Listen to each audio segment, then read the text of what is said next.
यानंतर मेधा जेरे मॅडमना मी व्यासपीठावर येण्याची विनंती करेन। सकाळ पेपर्स आणि मगय एज्युकेशन सोसायटी हुजूर पगार इथे एकूण 20 वर्ष नोकरीचा अनुभव त्यांना आहे। मॅडम सन 2013 पासून प्रशिक्षण व विकास या क्षेत्रात कौशल्य प्रशिक्षक मार्गदर्शक म्हणून कार्यरत आहेत। आतापर्यंत 2200 पेक्षा जास्त कार्यक्रमातून त्यांनी जनसमुदायाशी संवाद साधलाय। मॅडमना विनंती करतो कृपया संवाद करावे।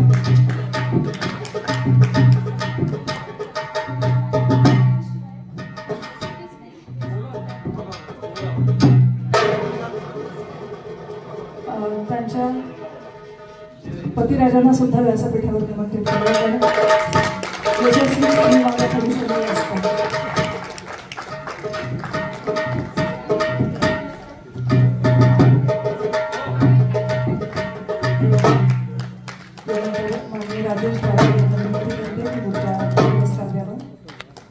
मी प्रसाद शिवरकर सरांना सुद्धा व्यासपीठावर येण्याची विनंती करेन। विवाह प्रसाद संस्थेचे